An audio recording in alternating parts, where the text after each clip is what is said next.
Bagus kok, bagus tuh. Gua perjelas lagi ya. Bagus kok, beneran deh. Nih buat para fans Kimetsu no Yaiba atau Demon Slayer, movie-nya bagus kok Infinity Castle yang part 1 ini. Namun, gimana ya, masalahnya emang beneran ada namunnya. Dan untuk tutup mata dari namunnya nih susah banget. Bener-bener susah. Kimetsu no Yaiba hadir lagi ke bioskop. Dan kali ini memulai arc terakhir, yaitu Infinity Castle yang part 1, yang dimana kita akan mendapatkan banyak pertarungan-pertarungan antara para Demon Slayer, Hashira, dan kroco-kroconya versus para Upper Moon, bahkan sampai Muzan. Kebetulan gue nobar bareng sama Fatin, terus teman-teman Clean Sound, dan ini semua karena Sony Picture. Thank you udah ngadain nobar ini, semoga kedepannya bisa makin banyak nobar-nobar lainnya. Dan gue seneng banget pas nobar. Gue nontonnya juga happy. Dan menurut gue udah jelas ini adalah film yang bagus, dan gue sangat bilang layak untuk ditonton sama lu pada. Tapi, kenapa sih mesti ada tapinya? Ya masalahnya emang ada.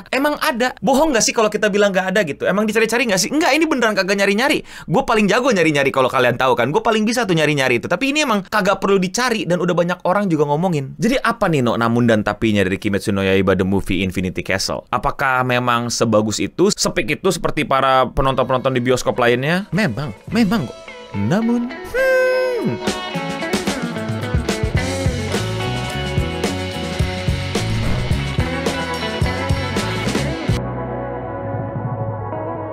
Kimetsu no Yaiba yang sebenarnya dulu animenya diisukan katanya bakal The Movie, dan ternyata beneran The Movie, bahkan dibagi menjadi 3 part, itu akhirnya terrealisasi. Bukan rumor lagi, tapi nggak tahu ya apakah nanti part 2 dan part 3-nya bener-bener bioskop lagi atau enggak, tapi setidaknya yang part 1 udah jelas-jelas di bioskop. Cerita kita dimulai dari bagaimana keledakan terjadi duar gitu kan. Terus alih-alih Demon Slayer berhasil memojokkan Muzan malah kembali memojokkan para Demon Slayer dengan memasukkan mereka ke Infinity Castle. Namun akhirnya para Hashira, para Demon Slayer Corps, dan Tanjiro CS masuk ke Infinity Castle dengan berusaha untuk mengalahkan Muzan segera tanpa harus menghabiskan stamina. Tapi mereka semua, spoiler, pingsan. Nggak gitu. Tapi intinya adalah banyak perjuangan lah, nggak segampang itu untuk melawan Muzan dan banyak obstacle ya. Begitulah plotnya, memang harus begitu. Kok tiba-tiba lawan Muzan aja kayak langsung Yang jelas-jelas perlu dipuji dan perlu disaluti adalah visual. Ufotable itu lagi-lagi membuktikan pada dunia bahwa mereka itu memang studio yang budgetnya kayaknya emang nggak pernah habis-habis gitu. Itu kayak rekening bank tapi nolnya itu sampai tembus ke luar kanan ATM gitu. Jadi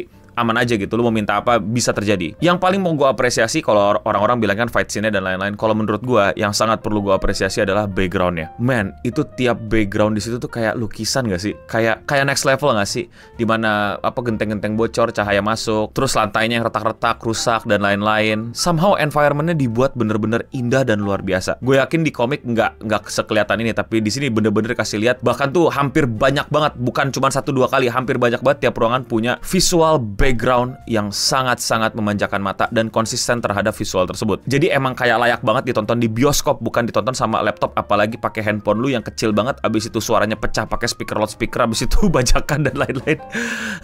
Tapi intinya secara visual udah nggak bisa lagi terlalu indah, terlalu indah dan sulit untuk menandinginya nih Ufotable kalau misalnya dia terus menjaga kualitas visual, pewarnaan dan pencahayaan yang sungguh-sungguh tidak sekedar main-main. Apalagi pas si Hashira batu tuh yang jebolin gitu kan, hancur temboknya, terus slow motion cahaya masuk itu kayak wah. Gyu sama Tanjiro pas pingsan juga itu kan, atasnya bolong-bolong, itu lantainya rusak habis bertarung lawan Akaza, itu juga kayak itu kok di screenshot taruh wallpaper epic banget dah. Kapan ngomongin pace-nya dan flashback-nya?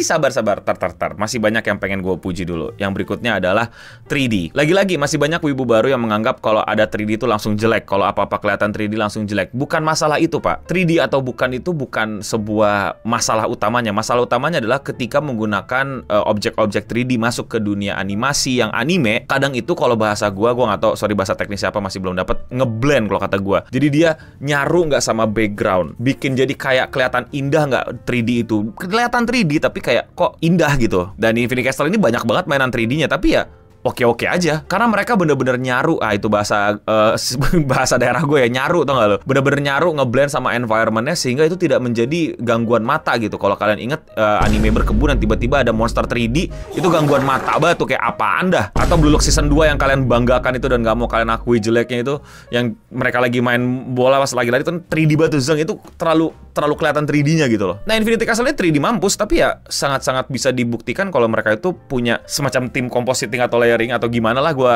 masih kurang paham tuh ya gimana Ufotable bisa achieve 3D yang ngeblend itu dan sesuai sama environmentnya dan tidak mengganggu. Dan buat lu pada kalau misalnya udah sering nonton anime, lu tahu itu 3D, but lu nggak merasa terganggu, malah lu amazed kayak ini 3D gimana kok bisa nyaru 2D sama 3D nih. Dan itu menurut gue bukan pekerjaan yang mudah. Dan berikutnya adalah fight scene-nya yang sorry, nah ini gue udah mulai masuk nih ya. Gue nggak bilang fight scene-nya itu terbaik. Fight scene-nya oke, nggak males.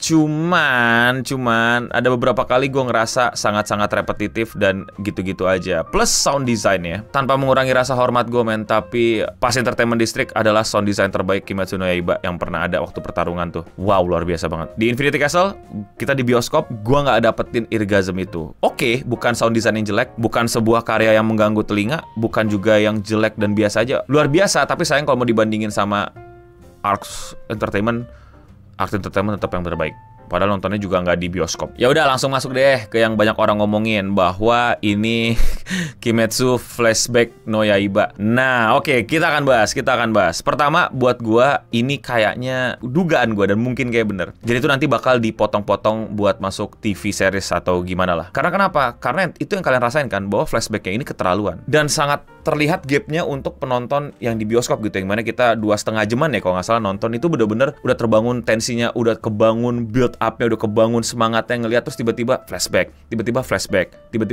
gitu. Bahkan sampai di momen waktu gue nobar tuh ada beberapa yang kayak pas flashback tuh tadi udah serius nih berantem nih, kayak lu lock on nih, wih berantem, terus flashback gitu loh, kayak iya dibutuhkan gitu. Kalau lu action terus pasti capek juga mata, capek juga kuping lihat tangtong gitu. Tapi penempatan flashback di sini jelas mesti diakui sepertinya kayak disiapkan untuk masuk anime, bukan buat bioskop. Jadi bayangin kalau misalnya itu dipotong jadi 5 episode dan memang ada kayak semacam 1 episode khusus flashbacknya Akaza gitu. Oke kan gitu loh, karena lu jadi kayak oh mood hari ini gue nonton flashbacknya Akaza, flashbacknya balik, pertarungannya gimana nih gitu. Kalau ditunda-tunda seminggu gitu atau lu binge watching gitu sehingga lu bisa pause, bisa minum dulu atau apa, mood penonton masih lebih oke untuk mengikuti flashback tersebut. Tapi di bioskop Kimetsu no Yaiba flashbacknya menurut gue terlalu, gue nggak tahu, sorry, gue nggak ngikutin manganya banget, gue baca tapi nggak ngikutin banget. Tapi menurut gue diskusi sama teman-teman yang baca manga dan lain-lain terlalu ngikutin manga. Nah, banyak orang yang bilang yang penting ngikutin manga sesuai original source dan lain-lain. Itu juga problem besar gitu kalau lu ngomong kayak gitu, terutama di kasus Kimetsu no Yaiba. Kenapa? Karena Hashira training arc itu sangat tidak sesuai manga.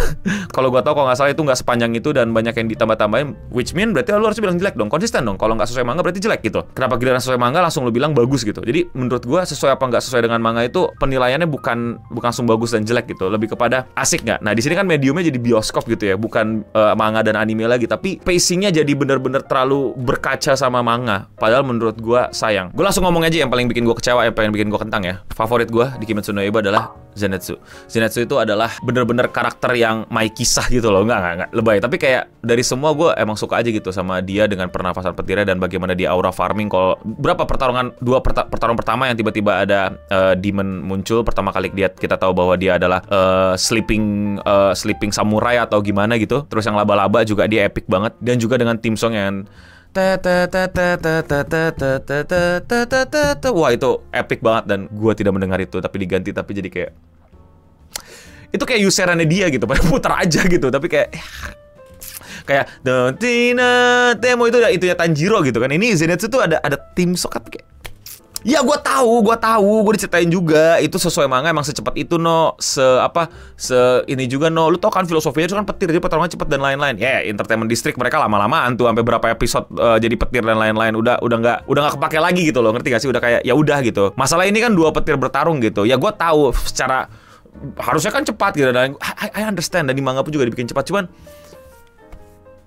it's just terlalu cepat, ngerti gak? Buat keindahan yang kita tungguin juga terlalu cepat aja. It's good fight, but gue penasaran banget sama directionnya, kenapa nggak mau dibikin lamain, kenapa nggak dibikin kayak lebih epic lagi gitu. Bahkan itu pertama kalinya kan kita bisa ngelihat tervisualisasinya thunder breathing teknik yang lain, karena selama ini kita cuma bisa ngelihat heki zen kan, tapi thunder breathing yang ada di situ jadi kayak ya udah gitu doang gitu, jadi kayak buat debuff doang kalau perasaan gue gitu, instead of penyerangan cepat, tepat, layaknya petir gitu. Dan tentu penilaian ini juga berpengaruh ke bias gue bagaimana dia adalah karakter favorit gue. Iya, gue tahu lagi-lagi lu mau sebut sekali lagi, gue juga tahu iya sesuai manga, iya gue paham. Tapi gak semuanya mesti sesuai manga, lu bisa explore, lu bisa banyak banget anime yang dieksplor dan ditambahin gitu atau disesuaikan gitu sama mediumnya. Dan di sini enggak, dan gue kecewa. sebagai fans boleh dong kecewa. Fans Zenitsu, bukan the whole Kimetsu no Yaiba, sebagai karakter favorit gitu. Ya kecewa lah. Gue tahu di manga juga nggak disebutin ya sama si Gagak. Ini juga bikin gue sakit hati gitu. Si Gagak bilang, Kano mati, bukan Kano, siapa satu lagi namanya? Shinobu mati gitu kan. Terus diumumin juga, Gyu sama Tanjiro ngalahin gitu. Iya, di manga nggak dikasih tahu juga. Cuman kenapa nggak ditambah aja? Itu Upper Moon juga, bro. Dia juga Upper Moon, bro. Walaupun Upper Moon paling bawah ya, yang paling culun gitu, yang katanya memang belum mempelajari dan segala macam karena kekurangannya lain-lain. Tapi ini ada seorang non Hashira, ya. Dia dari episode terakhir udah lock on, cek gitu loh. Udah tau lock on gak lo? Zenitsu lock on tuh yang bener-bener kayak epic aura farmingnya tuh kayak gitu loh. Ngerti gak sih lo?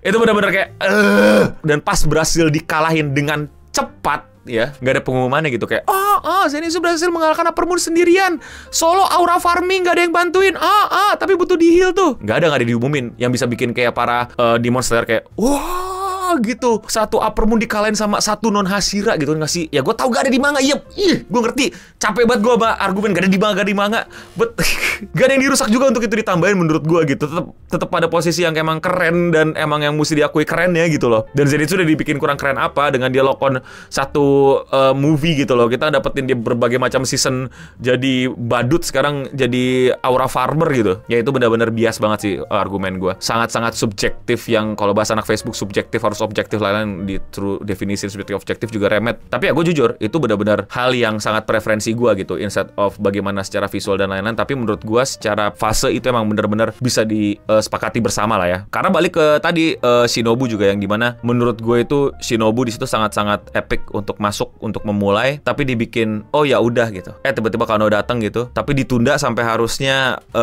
Tanjiro, Gyu sama Akaza, dan lagi-lagi dibilang ya manganya gitu bang. Ya maksud gue bisa lo digeser-geser. Tapi kita udah invested nih sama pertarungan melawan Upper Moon 2 gitu, si Doma gitu.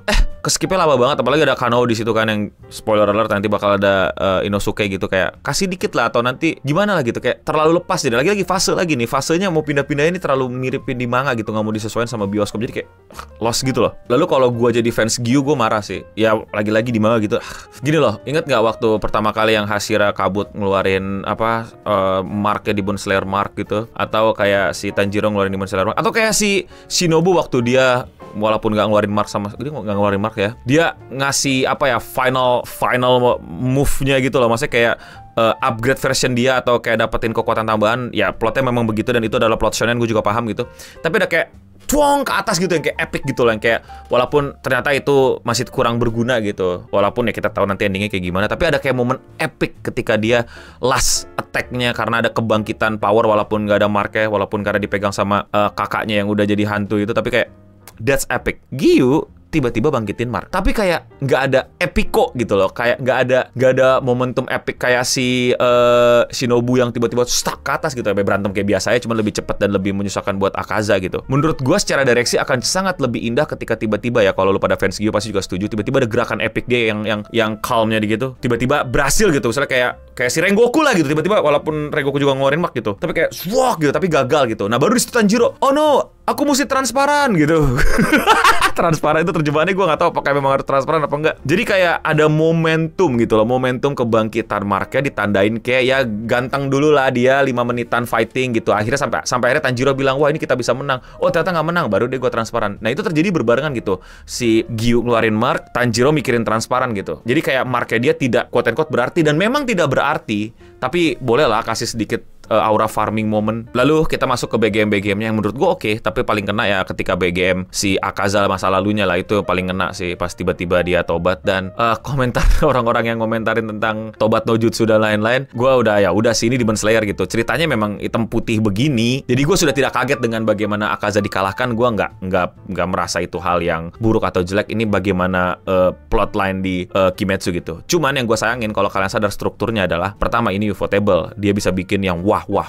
Kedua, terlalu mepet sama manga. Jadi nggak ada eksplorasi, yang dimana di season-season sebelumnya mereka itu banyak banget eksplorasi yang di luar manga untuk nunjukin, kalau bahasa anak sekarang ya, scene-scene epic aura farming yang harusnya bisa-bisa aja dong ditambahin. Sehingga akhirnya menjadi sedikit kekecewaan, terutama yang sangat-sangat bias gue, yaitu Zenitsu yang kurang bisa diliatin aura farmingnya dan pamerin thunder breathingnya. But in the end, it's still a good movie. It deserve the hype. It didn't deserve the perfect score. Jadi buat yang belum nonton, buruan nonton, karena ini emang didesain untuk bioskop. Secara secara visual akan sangat memanjakan di bioskop, dan lu akan seru kalau nontonin bareng sama orang-orang yang juga ngefans sama Kimetsu no Yaiba. Wah, itu ada pembahasan seru tuh, pengen gue bahas tuh. Banyak orang yang sebel nggak bisa nonton di bioskop karena ada orang-orang yang non-wibu nonton. Lah, dulu mungkin gue bisa berpikiran sama kayak mereka, tapi sekarang gue ngeliatnya kayak nanti mungkin kita bakal di video berikutnya. Tapi kalau menurut kalian bagaimana Kimetsu no Yaiba The Movie? Komen di bawah. Thank you semua yang kemarin udah ikutin nobar bareng gue sama Fatin dan Clean Sound. Kalau kalian suka sama overthinking anime kayak gini dan kalian mau support gue, lakuin dengan sesimpel klik tombol subscribe. Buat yang belum tahu, gue upload video sehari 1. Jadi kalau kalian masih mau dengerin gue ngobrol, cek channel gue dan klik video yang kalian belum tonton. Dan ya, sekian Reducing Ham untuk episode kali ini. Gue udah Bening pamit undur diri, dan untuk kita semua ada banyak yang pengen gue omongin sebenarnya. Maksudnya kalau misalnya gue mau